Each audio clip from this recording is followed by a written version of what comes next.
Última hora desde Michoacán, 12X militares se enfrentaron a célula del CJNG defendiendo sus tierras y rechazaron ataque masivo con 19 bajas del cártel. Hay momentos en la vida donde tienes que decidir si vas a pelear o vas a huir, si vas a defender lo que es tuyo o vas a dejarlo ir sin luchar. Mi nombre es Comandante Morales. Bueno, ya no soy comandante de nada oficialmente, pero así me siguen llamando en mi pueblo. Tengo 48 años.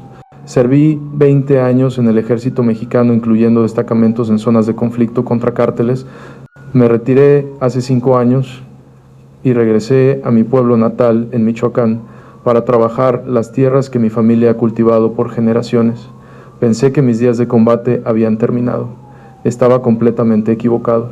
Cuando el cártel Jalisco Nueva Generación llegó a mi pueblo exigiendo nuestras tierras, 11 excompañeros militares y yo tuvimos que usar todo lo que el ejército nos enseñó para defender lo que es nuestro. Esta es la historia completa de cómo 12 excombatientes enfrentamos a una célula completa del CJNG. No es historia de héroes, es historia de hombres desesperados que no tenían más opciones.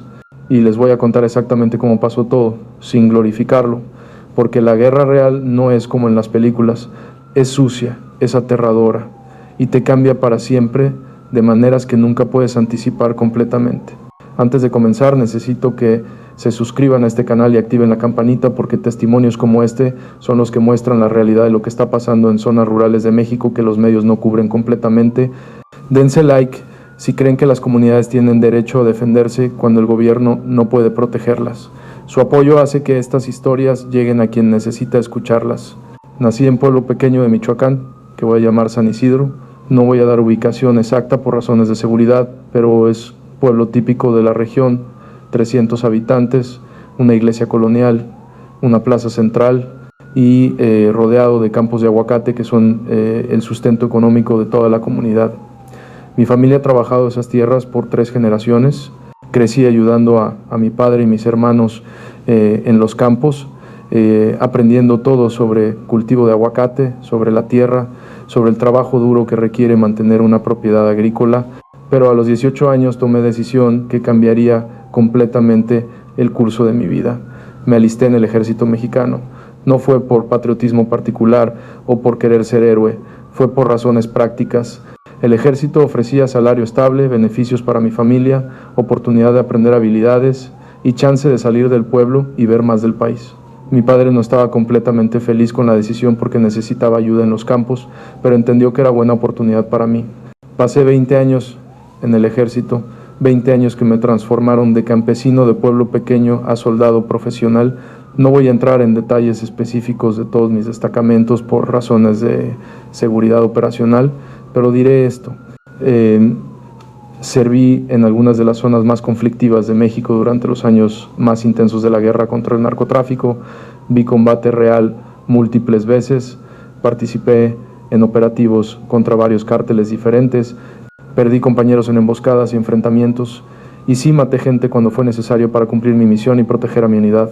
El ejército me dio entrenamiento intensivo en tácticas de combate, estrategia militar, operaciones especiales, manejo de armas, liderazgo bajo presión, ascendí rangos hasta llegar a comandante de pelotón.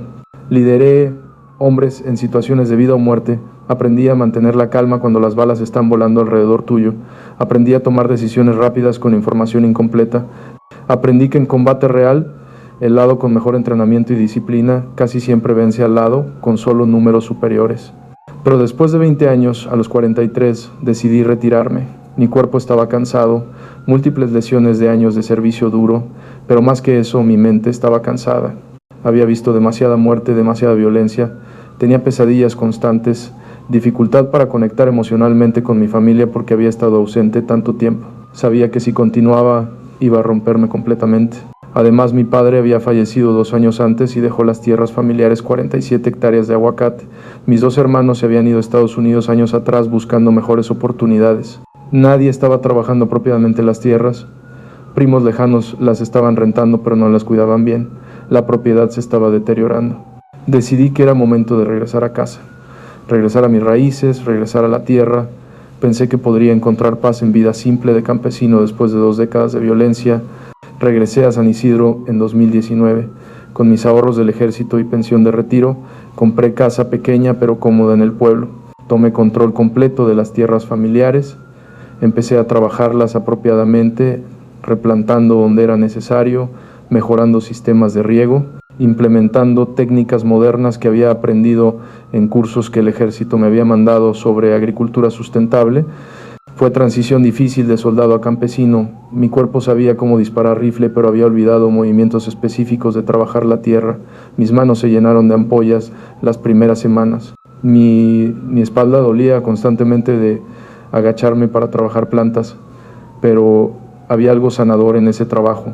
Conectarme con la tierra, ver los árboles crecer por mi cuidado, cosechar aguacates que yo mismo había cultivado. Era trabajo honesto que no dejaba manchas en mi conciencia como algunas cosas que había tenido que hacer en servicio militar. En el pueblo había otros 11 hombres en situación muy similar a la mía, ex militares o ex policías que habían regresado a San Isidro después de años de servicio. Algunos los había conocido desde niño antes de que todos nos fuéramos a servir. Otros eran un poco más jóvenes o mayores, pero todos teníamos algo fundamental en común. Habíamos visto combate real, teníamos entrenamiento profesional y habíamos regresado buscando paz en vida agrícola. Formamos grupo informal de amigos que se reunían los domingos después de misa para comer juntos y tomar cerveza. Nos juntábamos en la casa de uno de nosotros por turnos, hablábamos de nuestro servicio militar, compartíamos historias, hablábamos de cómo estábamos adaptándonos a vida civil. Era terapia informal, pero importante. Otros en el pueblo no podían realmente entender lo que habíamos vivido, pero entre nosotros había comprensión inmediata. Entre los 12 teníamos experiencia combinada de más de 150 años de servicio militar y policial. Había ex infantes de marina, ex policía federal, ex fuerzas especiales, ex comandantes como yo. Todos habíamos visto combate real contra cárteles en algún momento de nuestras carreras. Algunos tenían cicatrices visibles de heridas en acción. Todos teníamos cicatrices invisibles de trauma que cargábamos silenciosamente, pero todos habíamos dejado esa vida atrás intencionalmente.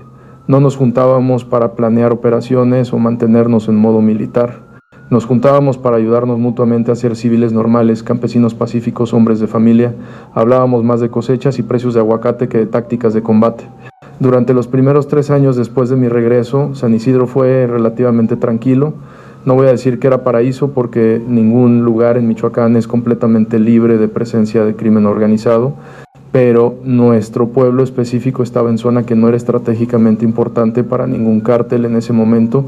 No teníamos rutas importantes de tráfico de drogas pasando por nuestro territorio. No éramos ubicación para laboratorios. No teníamos puerto o frontera cerca. Éramos simplemente pueblo agrícola pequeño, cultivando aguacate legítimamente, y los cárteles nos dejaban en paz porque no representábamos valor estratégico ni amenaza para sus operaciones. Pero eso estaba por cambiar de manera dramática. Comparte este video para que más personas entiendan la realidad de lo que viven comunidades rurales en México cuando el crimen organizado decide que quiere su territorio. Febrero 15 de 2022. Recuerdo la fecha exacta porque era día después del Día del Amor y la Amistad. Mi esposa y yo habíamos tenido cena tranquila la noche anterior celebrando. Ella me había dicho lo feliz que estaba de que finalmente estuviéramos viviendo vida pacífica juntos después de tantos años de yo estar ausente en servicio militar.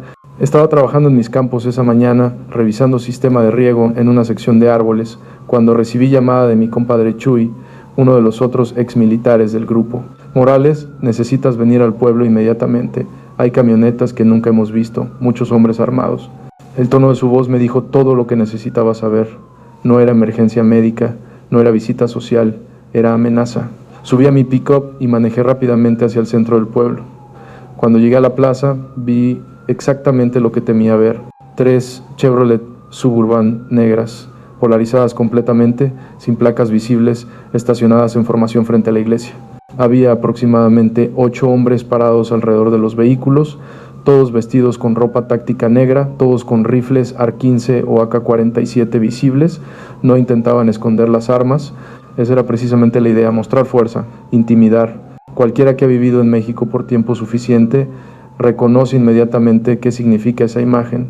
No son militares porque los militares tienen uniformes oficiales y marcas identificables. No son policías porque la policía no opera así. Son cártel. Y cuando el cártel llega a tu pueblo con ese despliegue de fuerza, nunca es buena noticia. Los hombres estaban hablando con don Esteban, el presidente municipal del pueblo. Don Esteban era hombre de 70 años que había sido líder respetado de nuestra comunidad por décadas, pero en ese momento se veía pequeño, viejo, asustado. Estaba claramente siendo intimidado. Estacioné mi pick-up a distancia prudente, no queriendo acercarme demasiado, pero necesitando ver qué estaba pasando. Otros hombres del pueblo también habían llegado, la mayoría manteniéndose en bordes de la plaza, observando con preocupación. Reconocí a varios de mis compañeros exmilitares entre ellos. Todos teníamos la misma postura. Alerta, evaluando situación, automáticamente calculando amenazas y posibles respuestas. Es algo que el entrenamiento militar te graba tan profundamente que nunca lo pierdes completamente. El intercambio entre los hombres armados y don Esteban duró aproximadamente 15 minutos. No podía escuchar las palabras exactas desde mi distancia, pero podía ver lenguaje corporal. Los hombres armados eran agresivos, apuntando con dedos, haciendo gestos amenazantes. Don Esteban asentía repetidamente, claramente accediendo a lo que le estaban diciendo porque no tenía otra opción. Finalmente los hombres regresaron a sus camionetas. Antes de irse, uno de ellos, aparentemente el líder, gritó suficientemente fuerte para que todos en la plaza escucháramos. Tienen 30 días, no hay negociación. Las camionetas se fueron levantando polvo. El silencio que dejaron atrás era opresivo. Todos nos reunimos alrededor de don Esteban. El pobre hombre estaba temblando, sudando copiosamente a pesar de que era mañana fresca. Le tomó varios minutos calmarse lo suficiente para poder hablar coherentemente. Lo que nos contó nos llenó de furia y miedo a partes iguales. Los hombres eran del cártel Jalisco Nueva Generación. Habían llegado con mensaje muy específico. El cártel estaba expandiendo sus operaciones agrícolas legítimas en la región como parte de estrategia de lavado de dinero. Necesitaban tierras de aguacate para crear negocios que parecieran completamente legales en superficie, pero que en realidad servirían para limpiar dinero de sus operaciones de narcotráfico. Habían identificado las tierras alrededor de San Isidro como perfectas para sus necesidades, tierras productivas, bien ubicadas, con infraestructura existente. Querían comprar todas las propiedades agrícolas importantes del área. El precio que ofrecían era aproximadamente 10% del valor real de mercado de las tierras. Don Esteban nos explicó que la palabra comprar era generosa, no era realmente oferta de compra, era ultimátum. Teníamos 30 días para vender voluntariamente al precio que ellos dictaban. Si aceptábamos, recibiríamos el dinero miserable que ofrecían, pero al menos mantendríamos nuestras vidas. Si rechazábamos, nos darían segunda oportunidad de reconsiderar. Y si aún así rechazábamos, tomarían las tierras por fuerza y enfrentaríamos consecuencias severas. El líder había sido muy explícito sobre qué significaban esas consecuencias. Habló de otros pueblos donde la gente había intentado resistir, familias completas que habían desaparecido, propiedades quemadas, gente encontrada muerta en caminos como advertencia. No eran amenazas vacías. El CJNG tiene reputación bien ganada de cumplir sus amenazas de manera brutal. Hubo momento de silencio absoluto después de que don Esteban terminó su explicación. Todos procesando lo que acabábamos de escuchar, todos entendiendo las implicaciones. Para muchos de nosotros esas tierras representaban herencia de generaciones, no eran solo propiedad, eran conexión con nuestros antepasados, con nuestra historia familiar, con nuestra identidad. La idea de simplemente entregarlas a criminales por fracción de su valor era inconcebible, pero también todos sabíamos quién era el CJNG, no eran pandilla local pequeña. Eran cártel más poderoso de México en ese momento, con recursos casi ilimitados, con violencia brutal como herramienta principal, con red que se extendía por todo el país. ¿Qué podía hacer pueblo de 300 personas contra eso? Dale like si estás siguiendo esta historia hasta el final, porque lo que viene es la decisión más difícil que tuvimos que tomar. Esa noche convoqué reunión de emergencia en mi casa, invité solo a los otros 11 exmilitares del grupo. Si íbamos a discutir qué hacer, necesitaba ser con gente que entendiera realmente las opciones y consecuencias. Llegaron todos: Chuy, ex infante de Marina con 18 años de servicio; Rafa, ex policía federal que había trabajado en unidad antinarcóticos; el Güero, ex fuerzas especiales con entrenamiento de francotirador; Pato, otro ex infante con experiencia en demoliciones; Negro, ex ingeniero militar; Chino, ex soldado que había servido en la frontera; Flaco, ex comandante de infantería; Gordo, ex policía estatal; Tigre, el más joven con 38 años, ex paracaidista; Gato, ex artillero; y Oso, el mayor con 57 años, ex sargento mayor con 30 años de servicio. Esos eran sus apodos militares que todavía usábamos.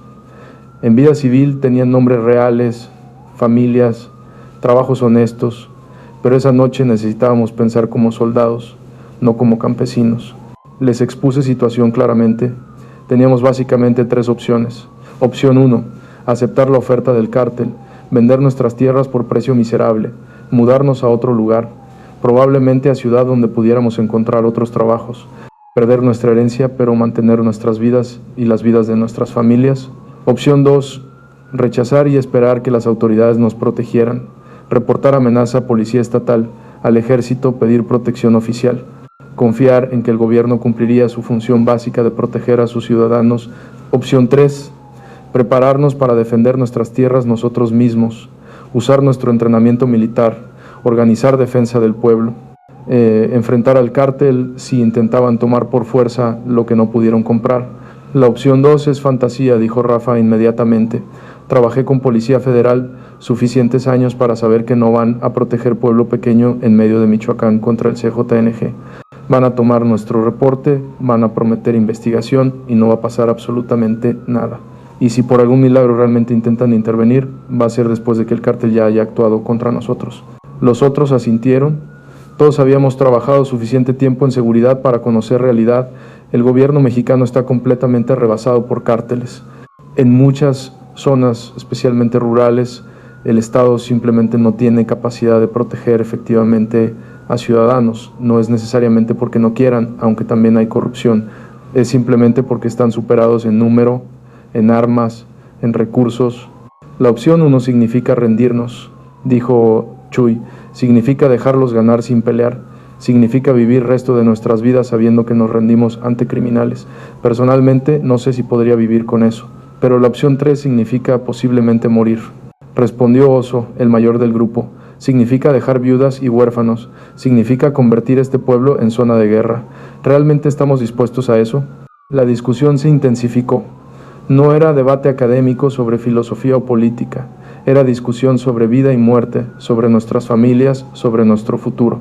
El güero planteó punto importante: no somos 12 civiles random, somos 12 soldados con más de 150 años combinados de experiencia de combate. Entre todos hemos visto más acción real que la mayoría de sicarios del cártel. Ellos tienen números, sí. Tienen recursos, sí. Pero nosotros tenemos algo que el dinero no compra: entrenamiento profesional, disciplina militar, experiencia en tácticas de combate coordinado. ¿Y eso es suficiente?, preguntó Flaco. Estamos hablando del CJNG, no de pandilla callejera, de cártel que controla estados enteros, que tiene ejércitos de cientos de hombres, que tiene armas militares, pero no van a mandar todo su ejército contra pueblo de 300 personas, argumenté. Van a mandar célula local, probablemente 20 a 50 hombres. Es operación relativamente pequeña para ellos, y si hacemos la defensa suficientemente costosa en términos de sus bajas, pueden decidir que no vale la pena, que hay objetivos más fáciles en otra parte. Pato añadió perspectiva táctica. Además, tenemos ventaja del terreno, conocemos cada camino, cada campo, cada edificio, podemos preparar posiciones defensivas, podemos convertir este pueblo en fortaleza pequeña. Fuerza atacante siempre necesita superioridad numérica de al menos 3-1 para tomar posición defendida. Si nos organizamos bien, podemos hacer que cueste demasiado. La discusión continuó hasta las 4 de la mañana, café tras café. Argumentos de ambos lados. Todos entendíamos gravedad de lo que estábamos contemplando. Finalmente propuse votación. Tenía que ser unánime. Si un solo hombre votaba en contra de resistir, respetaríamos eso. No podíamos hacer esto divididos. O estábamos todos comprometidos o no hacíamos nada.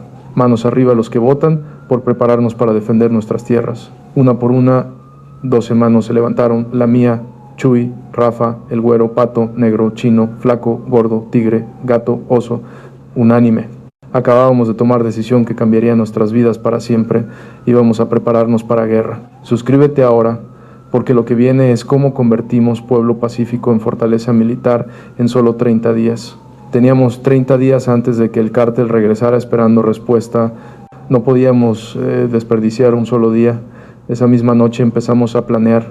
Lo primero era evaluar recursos. Necesitábamos saber exactamente con qué contábamos y qué necesitábamos adquirir. En términos de armamento, entre los 12 teníamos colección modesta de armas legales, varios rifles de caza, algunas escopetas, pistolas registradas, útiles para protección básica, pero completamente insuficientes para enfrentamiento serio contra grupo bien armado. Pato, quien había mantenido contactos del mundo militar incluso después de retirarse, conocía mercado negro de armas en región. No voy a dar detalles específicos de cómo o dónde porque no quiero comprometer a nadie, pero la realidad en México es que si tienes dinero y contactos, puedes adquirir armamento militar relativamente fácilmente. Los mismos canales que surten a cárteles también pueden vender a otros compradores. Cada uno contribuimos dinero de nuestros ahorros. Entre todos juntamos aproximadamente 400,000 pesos. Con eso, en 2 semanas, Pato había adquirido suficiente equipo para armar apropiadamente a 12 hombres, 8 rifles AR-15, 4 AK-47 segundo, munición en cantidad significativa, algunos chalecos tácticos básicos, equipos de visión nocturna usados pero funcionales y radios de comunicación de largo alcance. Segundo paso fue planificar defensiva del pueblo. Negro, quien había sido ingeniero militar, tomó liderazgo en esto. Pasamos días caminando cada metro del pueblo, identificando fortalezas y debilidades desde perspectiva táctica. San Isidro tenía ventaja natural. Solo había 3 accesos vehiculares principales al pueblo por geografía del terreno. El camino principal por el norte, un camino secundario por el este y un camino de terracería por el oeste. Al sur había barranca profunda que hacía acceso por ahí prácticamente imposible para vehículos. Negro diseñó sistema de defensa en capas. Primera capa, puntos de observación en las 3 entradas con radios para alertar inmediatamente si detectaban vehículos sospechosos aproximándose. Segunda capa, barricadas móviles que podíamos desplegar rápidamente en minutos para bloquear accesos.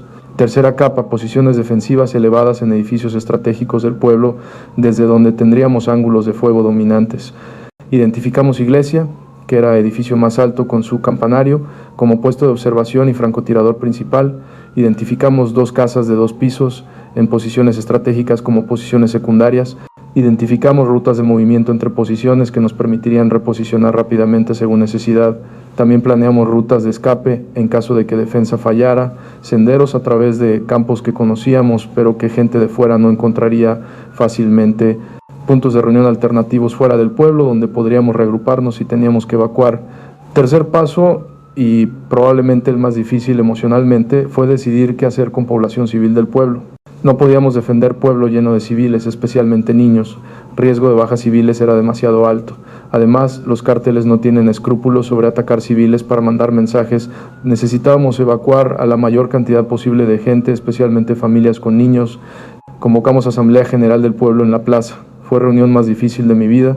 Tuve que explicarle a toda la comunidad que habíamos recibido amenaza del CJNG, que nos habían dado ultimátum para vender nuestras tierras, que un grupo de nosotros había decidido resistir y que eso significaba posibilidad real de violencia en el pueblo. Les dimos opción clara, evacuar temporalmente a pueblos vecinos con familiares o quedarse sabiendo los riesgos. Hubo reacciones mixtas. Algunos estaban agradecidos de que alguien estuviera dispuesto a defender el pueblo, otros pensaban que éramos locos suicidas, algunas familias dijeron que se quedarían pasara lo que pasara, otras empezaron a empacar inmediatamente. Durante los siguientes días, aproximadamente 200 de las 300 personas en San Isidro evacuaron, principalmente familias jóvenes con niños pequeños. Se fueron a quedarse con familiares en Morelia, en Uruapan, en otros pueblos más grandes donde esperaban estar más seguros. Las 100 personas que decidieron quedarse eran principalmente hombres mayores que se negaban a abandonar sus casas, algunas mujeres valientes que insistieron en quedarse con sus esposos y algunos jóvenes que querían ayudar de alguna manera aunque no tuvieran entrenamiento militar. Despedir a nuestras propias familias fue brutal. Mi esposa Patricia no quería irse, quería quedarse a mi lado, pero teníamos 2 hijos, Roberto de 14 años y Carmen de 12. No podía exponerlos a esto. Después de discusión larga y lágrimas de ambos lados, finalmente aceptó ir con los niños a quedarse con su hermana en Morelia. Prométeme que vas a regresar, me dijo mientras se subía al auto. Te prometo que voy a hacer todo lo posible, le respondí. No podía prometerle más que eso. Vi el auto alejarse con mi familia dentro y parte de mí se fue con ellos. Pero otra parte, la parte que había sido soldado por 20 años, sabía que tenía que enfocar completamente en la misión. Los otros pasaron por despedidas similares. Algunos enviaron familias enteras, otros como Oso, cuya esposa había fallecido años atrás y cuyos hijos ya eran adultos viviendo en otros lugares, no tenían que preocuparse por dependientes inmediatos. Pero todos cargábamos peso emocional de saber que podríamos no ver a nuestros seres queridos de nuevo. Con las familias evacuadas, intensificamos preparación, practicamos movimientos tácticos, establecimos códigos de comunicación por radio, asignamos roles específicos a cada hombre basados en sus fortalezas. El güero, con experiencia de francotirador, tomó posición en campanario de iglesia, Chino y Flaco tomaron posiciones en las 2 casas de 2 pisos, resto nos organizamos en equipos de respuesta móvil, establecimos turnos de vigilancia 24 horas, siempre había al menos 2 hombres despiertos, observando las entradas al pueblo. Dormíamos vestidos, con armas al alcance, listos para movernos en segundos si llegaba alarma. Los días pasaban lentamente, la tensión era constante. Cada vehículo que escuchábamos en distancia nos ponía en alerta. Cada ruido extraño en la noche nos hacía alcanzar nuestras armas. Comparte este video para que más personas entiendan cuánto sacrificio requiere defender tu hogar cuando las autoridades no pueden protegerte. Finalmente llegó día 30, marzo 18 de 2022, el día que el cártel regresaría esperando nuestra respuesta. Nos levantamos antes del amanecer, revisamos equipo por 10ª vez, verificamos posiciones, confirmamos comunicaciones por radio, nos aseguramos de que todos los civiles que se habían quedado estuvieran en sus casas con instrucciones claras de no salir bajo ninguna circunstancia, sin importar qué escucharan afuera. Las horas de la mañana pasaron con lentitud agonizante. Cada minuto se sentía como hora. Esperábamos, observábamos, preparados. Aproximadamente a las 2 de la tarde, nuestros observadores en entrada norte reportaron por radio convoy aproximándose, múltiples vehículos, estimo 5 a 7 camionetas. Mi corazón empezó a latir más rápido, pero mi entrenamiento se activó. Años de experiencia en combate te enseñan a controlar adrenalina, a pensar claramente, incluso cuando el cuerpo quiere entrar en pánico. Todos a posiciones, ordené por radio, mantengan disciplina, no disparen a menos que yo dé orden o a menos que ellos disparen primero. ¿Entendido? Confirmaciones llegaron de todas las posiciones. Los vehículos llegaron a la plaza. Esta vez no eran 3 camionetas, eran 7. Chevrolet Suburban negras, GMC Sierra, Ford Lobo, todas polarizadas, todas sin placas. Calculé aproximadamente 25 a 30 hombres. Los vehículos se estacionaron en formación en la plaza. Las puertas se abrieron y hombres empezaron a bajar, todos armados con rifles de asalto, algunos con chalecos tácticos, algunos con pasamontañas. Formación era casi militar, más organizada que simplemente grupo de pandilleros. Reconocí al líder inmediatamente, mismo hombre de la primera visita. Aproximadamente 35 años, complexión media, tatuajes visibles en cuello y manos, AR-15 con mira telescópica, chaleco táctico completo. Según inteligencia que habíamos recopilado preguntando discretamente, lo llamaban el Chaca y era comandante de célula del CJNG en región. El Chaca miró alrededor de la plaza, claramente esperaba ver gente, ver al presidente municipal, ver comité esperando para negociar. En lugar de eso vio plaza vacía, pueblo silencioso, ningún movimiento visible. ¿Dónde está todo el mundo?, gritó. ¿Dónde está el presidente municipal? Venimos por la respuesta sobre las tierras. Yo estaba posicionado en la esquina de la plaza, escondido detrás de pared pero con línea de visión clara. Llevaba solo pistola visible en cinturón, rifle oculto dentro del edificio detrás de mí. No quería parecer amenazante todavía, quería ver si había alguna posibilidad de resolver esto sin violencia. Salí de mi posición y caminé hacia el centro de la plaza, manos visibles, postura no agresiva pero tampoco sumisa. Don Esteban ya no está aquí, dije en voz alta y clara. Evacuamos a los ancianos y a las familias. Si tienen negocio, ahora es conmigo. El Chaca me evaluó con mirada. Podía ver sus ojos calculando, tratando de determinar quién era yo, si representaba amenaza. ¿Y tú quién vergas eres?, preguntó con tono despectivo.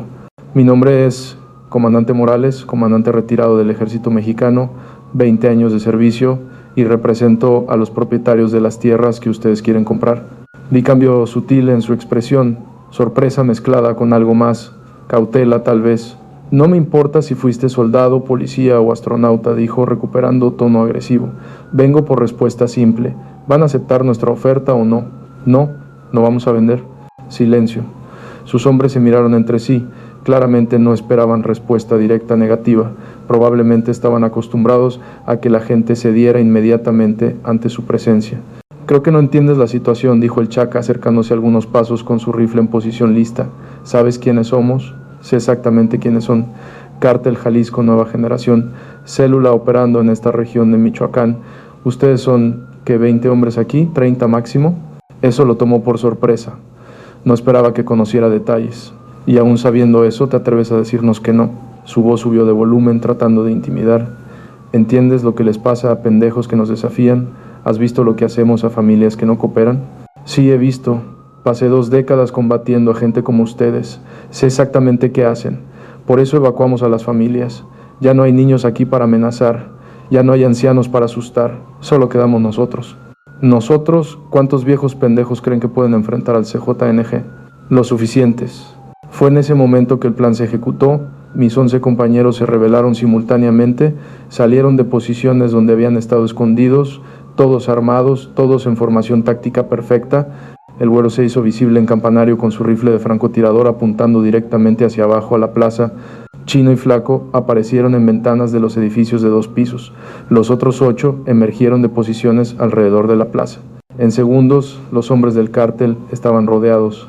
Teníamos posiciones elevadas, teníamos ángulos de fuego cruzados, teníamos superioridad táctica a pesar de inferioridad numérica. La expresión del Chaca cambió dramáticamente. Shock, luego furia, luego cálculo rápido de sus opciones. Esto es suicidio, dijo, pero su voz había perdido confianza anterior. Saben que vamos a regresar, vamos a traer 100 hombres, vamos a quemar este pueblo hasta los cimientos.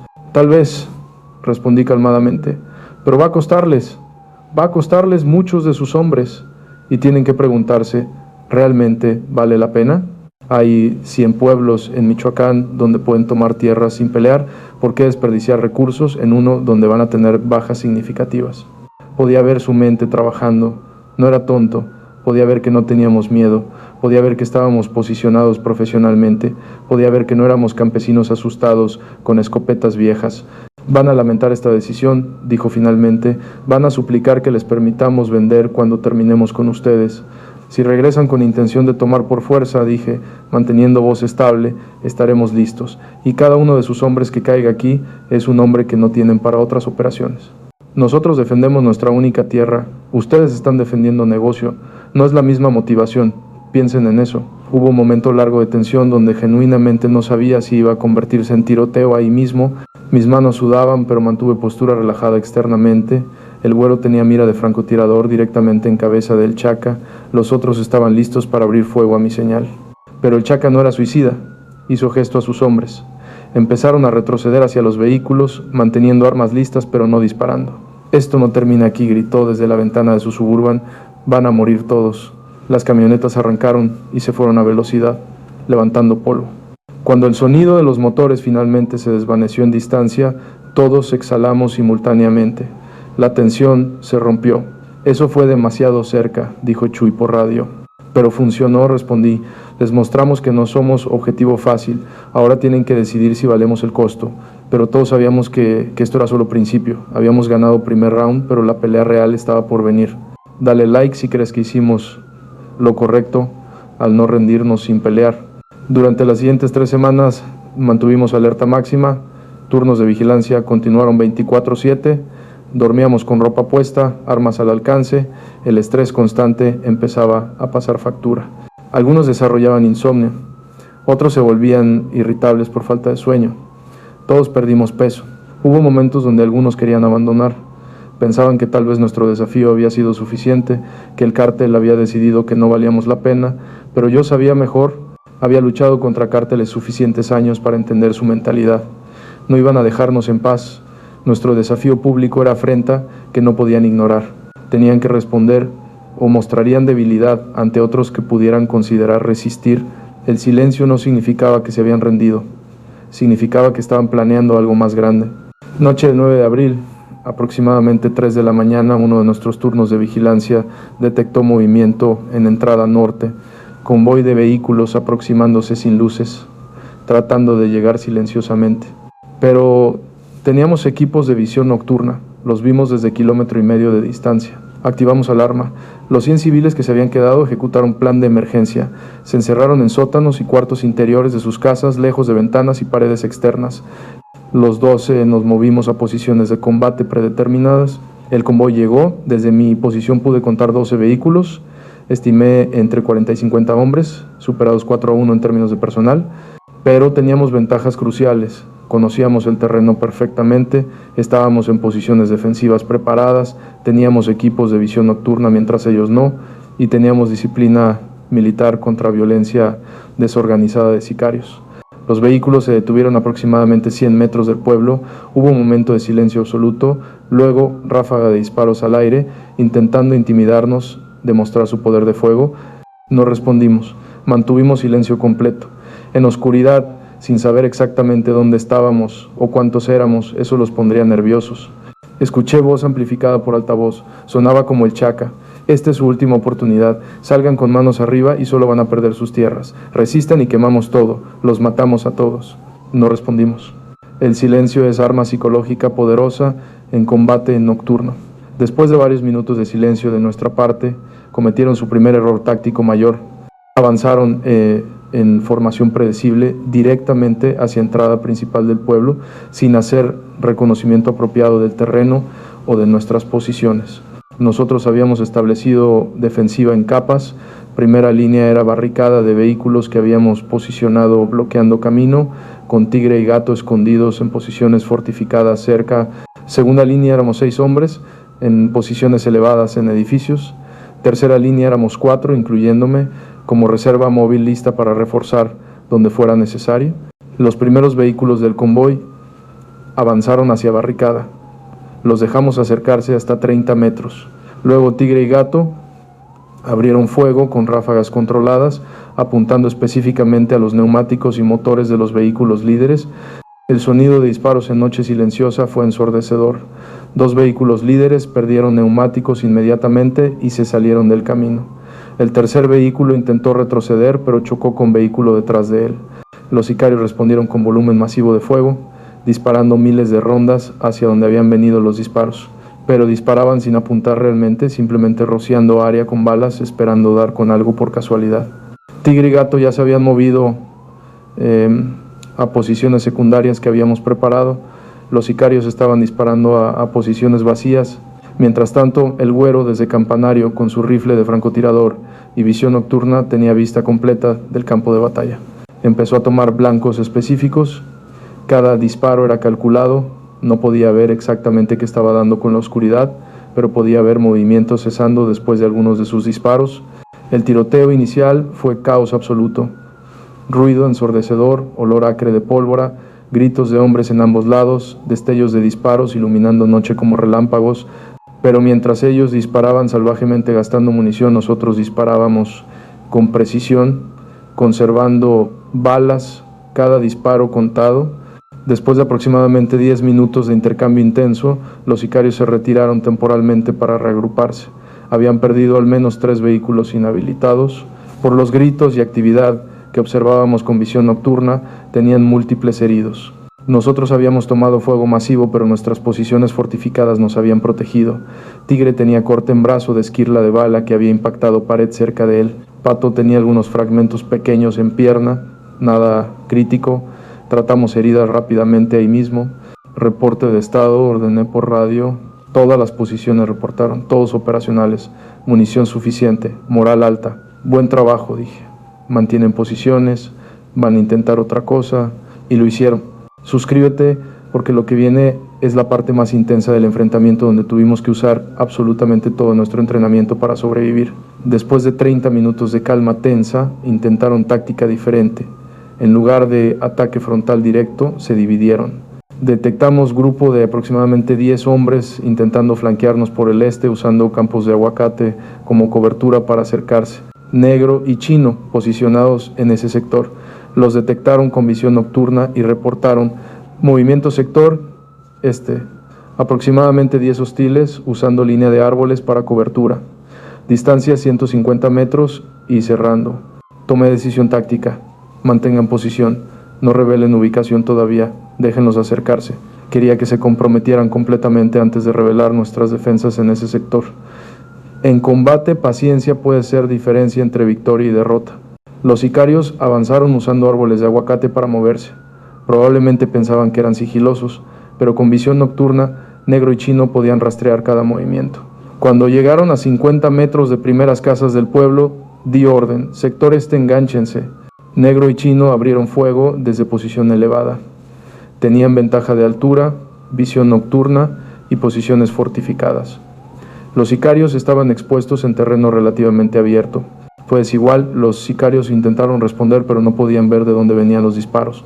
Algunos intentaron retroceder, pero Flaco, quien estaba posicionado para cubrir retaguardia de ese sector, les cortó la retirada. En menos de 5 minutos, todos los sicarios en ese sector habían sido eliminados, heridos severamente o habían huido de regreso hacia sus vehículos dejando sus armas. Simultáneamente, otro grupo atacó por el oeste. Rafa y Gordo lo recibieron con fuego similar, resultado similar. El problema fundamental para ellos era que la mayoría de sicarios, incluso del CJNG, que tiene reputación de ser más profesional, no tienen entrenamiento militar real. Saben disparar armas, saben ser brutales con civiles indefensos, pero en combate real contra oponentes con entrenamiento, sus deficiencias tácticas se vuelven fatalmente obvias. No saben cómo usar cobertura apropiadamente, no saben cómo maniobrar bajo fuego, no saben cómo coordinar movimientos, no tienen disciplina de fuego, simplemente disparan todo lo que tienen, esperando intimidar al enemigo con volumen. Contra nosotros, con años de experiencia en combate real y entrenamiento profesional, no tenían oportunidad en este tipo de enfrentamiento. Después de hora y media, los ataques cesaron, los vehículos que quedaban funcionales se retiraron, llevándose a sus heridos y dejando atrás equipo, armas abandonadas y rastros de sangre. Esperamos hasta estar absolutamente seguros de que se habían ido completamente antes de salir de posiciones para evaluar situación. En luz de amanecer que empezaba a aparecer, vimos verdadera extensión de lo que había pasado. La entrada norte del pueblo estaba llena de casquillos de bala. Edificios tenían docenas de impactos. 3 vehículos del cártel abandonados, uno completamente quemado, rastros de sangre por todos lados indicando que habían arrastrado heridos de regreso a sus vehículos. Encontramos 5 armas abandonadas, 2 AR-15 segundo, 2 AK-47 segundo, una escopeta. La recogimos para agregar a nuestro arsenal. Nosotros habíamos sufrido 2 heridos leves, Tigre con su corte de esquirla y Pato con fragmentos en pierna. Los tratamos con botiquín de primeros auxilios que habíamos preparado. No podíamos llevarlos a hospital porque eso atraería preguntas de autoridades, pero habíamos ganado. Habíamos rechazado ataque de fuerza más de 4 veces nuestro número. Habíamos infligido bajas significativas mientras manteniendo las nuestras mínimas. Eso es victoria táctica clara por cualquier medida militar. Pero no nos sentíamos victoriosos. Nos sentíamos cansados, traumatizados por la violencia que acabábamos de participar y preocupados por lo que vendría después. Mientras limpiábamos el área y reparábamos defensas, nadie habló mucho, cada uno procesando en silencio lo que acabábamos de hacer. Habíamos matado gente, tal vez no directamente todos nosotros, pero como unidad habíamos causado muertes. Eso pesa en el alma sin importar cuán justificado fuera. Comparte este testimonio para que entiendan el verdadero costo de tener que defender tu hogar cuando el Estado no puede protegerte. Lo que no esperábamos fue lo que pasó 3 días después. Recibimos visita del ejército, convoy militar, llegó al pueblo con coronel al mando y aproximadamente 50 soldados. Mi corazón se hundió.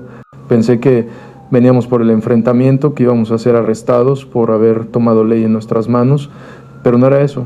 El coronel me pidió hablar en privado, me llevó aparte de los otros, y entonces me dijo algo completamente inesperado. Comandante Morales, oficialmente no puedo reconocer lo que ustedes hicieron aquí. Ustedes tomaron ley en sus propias manos, usaron violencia sin autorización del Estado. Si esto se vuelve público, habrá presión para actuar contra ustedes. Mi estómago se apretó. Pero extraoficialmente continuó, quiero que sepa que muchos de nosotros en el ejército entendemos exactamente por qué lo hicieron. Y hay respeto real por cómo lo ejecutaron. Me explicó que el ejército había estado monitoreando actividad del CJNG en la región, habían detectado el ataque masivo contra nuestro pueblo, pero no pudieron llegar a tiempo para intervenir. Cuando llegaron al día siguiente y evaluaron la escena, habían hecho análisis táctico completo de lo que había ocurrido. Ustedes ejecutaron defensa militar casi perfecta, me dijo. Contra fuerza numéricamente superior, mantuvieron posiciones, coordinaron fuego efectivamente y causaron bajas significativas al enemigo mientras manteniendo las suyas mínimas. Ese nivel de efectividad requiere entrenamiento extensivo, disciplina extraordinaria y liderazgo sólido bajo presión extrema. Luego, me reveló algo que me sorprendió. Según su inteligencia, el cártel había sufrido 19 muertos confirmados y al menos 14 heridos graves en el ataque. Para una célula local, esas eran pérdidas devastadoras. Interceptamos comunicaciones, continuó. El cártel está discutiendo internamente si vale la pena continuar intentando tomar sus tierras. les costó demasiado. Perdieron casi un tercio de personal operacional en esta región en una sola noche. Eso es insostenible para sus operaciones. Me informó que probablemente nos dejarían en paz ahora, no por respeto o honor, sino por simple cálculo económico. Ya no éramos objetivo que valía el costo. Pero, agregó con seriedad, esto no puede hacerse público. Si medios nacionales agarran esta historia, si se convierte en noticia grande, habrá presión política masiva para actuar contra ustedes, gobierno tiene que mantener monopolio de violencia, no pueden permitir que parezca que ciudadanos armándose y defendiéndose es solución aceptable. Entendí completamente. La situación era paradoja, oficialmente estábamos mal, no oficialmente, habíamos hecho lo que el gobierno no pudo hacer, defender ciudadanos mexicanos de cártel. El coronel también ofreció algo más, coordinación discreta con el ejército. Si el cártel regresaba, podíamos alertarlos y responderían más rápidamente. También insinuó que si alguna vez queríamos trabajar con ellos en operaciones extraoficiales donde necesitaban personal con nuestro nivel de capacidad pero sin uniformes, había posibilidades. Rechacé cortésmente, ya había peleado suficientes guerras. Solo quería regresar a trabajar mis tierras en paz. El coronel entendió. Estrechamos manos, el convoy militar se fue. El cártel nunca regresó. Movieron sus operaciones a otras zonas donde la resistencia sería menor, donde podrían tomar lo que querían sin pelear. 2 meses después, las familias evacuadas empezaron a regresar. Tuvimos que explicar los daños de bala en edificios, diciendo que había habido incidente de seguridad, pero que ahora estaba resuelto. Reconstruimos, reparamos, seguimos adelante. San Isidro volvió gradualmente a normalidad superficial. La gente trabaja sus tierras, los niños van a la escuela, la vida continúa. Pero para los 12 de nosotros nada fue igual después de eso. Dale último like para honrar a todas las comunidades que han tenido que defenderse solas y a los que cargan trauma de esa violencia.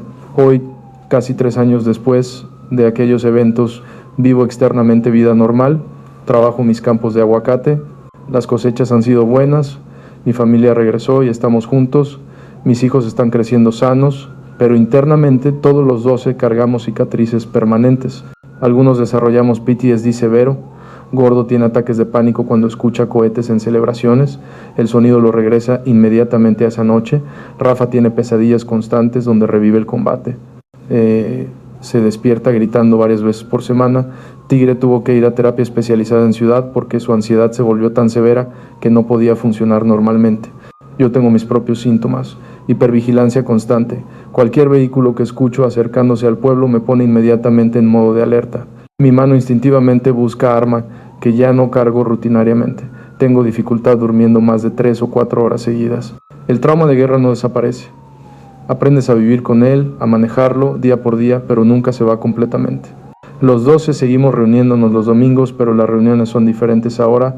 Ya no bebemos cerveza y contamos historias alegres. Ahora funcionamos más como grupo de apoyo mutuo, hablamos sobre el trauma, sobre la culpa, sobre si hicimos lo correcto, sobre el peso de haber participado en violencia que resultó en muertes, porque esa es la verdad que nadie quiere admitir. Incluso cuando matas en defensa propia, incluso cuando tu causa es justa, el acto de matar deja marca permanente en tu alma. ¿Somos héroes o somos vigilantes? No tengo respuesta simple. Técnicamente tomamos ley en nuestras propias manos. Técnicamente nos enfrentamos violentamente a otros mexicanos, aunque fueran criminales. ¿Eso nos hace moralmente superiores a ellos? No lo sé. Solo sé que defendimos nuestras familias y propiedades cuando no teníamos otra opción realista. Sé que el sistema falló en su función más básica de protegernos. Y sé que vivimos cada día con consecuencias de las decisiones que tomamos. Si están viendo esto y enfrentan situación similar, mi consejo es agoten absolutamente todas las opciones pacíficas primero. Busquen apoyo de autoridades con insistencia, busquen ayuda de medios, busquen recursos legales. La violencia debe ser absolutamente el último recurso cuando literalmente no queda nada más. Pero si llega a ese momento donde es rendirse y perder todo o defenderse, entonces defiendan lo suyo. Háganlo inteligentemente, organizadamente, con liderazgo claro y metas limitadas específicamente a defensa. No busquen venganza. No se conviertan en fuerza de vigilancia perpetua. Defiendan lo que es suyo y nada más. Y después busquen ayuda profesional para el trauma, porque es real y destruye vidas si no se trata. Esta ha sido mi historia. La historia de cómo 2 exmilitares defendimos nuestro pueblo contra el CJNG. No es historia limpia con héroes claros y villanos claros. Es historia complicada de gente ordinaria que tuvo que tomar decisiones extraordinarias en circunstancias imposibles. Gracias por escuchar hasta el final. Si les dio perspectiva diferente sobre lo que está pasando en México rural, si les hizo pensar sobre complejidades de seguridad y justicia, entonces valió la pena compartirlo. Y recuerden, a veces la línea entre héroe y villano es más delgada de lo que queremos admitir.